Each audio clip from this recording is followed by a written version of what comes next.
नवरात्र के छठे दिन माँ दुर्गा के छठे स्वरूप माता कात्यायनी का दर्शन करते हैं और आपको भी कराते हैं। तो अभी मैं फ़िलहाल गोदौलिया चौराहे पे हूँ, तो मैं इसी रास्ते से जाऊँगा। यहाँ पे ठठेरी बाज़ार होते हुए मैं निकलूँगा चौक के रास्ते। तो चलिए चलते हैं और आपको भी दर्शन कराते हैं, वो भी अपना साथ।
यह मंदिर काशी में सिंधिया घाट पे स्थित है।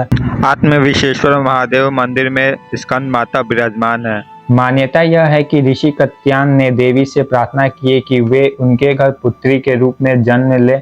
देवी माँ ऋषि कात्यायन की प्रार्थना से प्रसन्न होकर उनके घर पुत्री रूप में जन्मी, इसलिए उनका नाम कात्यायनी पड़ा। माता की सच्चे मन से पूजा अर्चना करने से सारी मनोकामना पूरा होती है। तो इस नवरात्रि आप भी आइए काशी माँ कात्यायनी के दर्शन करने। नवरात्र के 7वें दिन माँ दुर्गा के 7वें स्वरूप यानी कालरात्रि के दर्शन करना चाहते हैं तो हमारे YouTube चैनल को सब्सक्राइब कीजिए ताकि आने वाला वीडियो आप तक पहुंच सके, और ज़्यादा से ज़्यादा हमारे वीडियो को शेयर कीजिए। मिलते हैं फिर अगली वीडियो में, तब तक के लिए जय माता दी।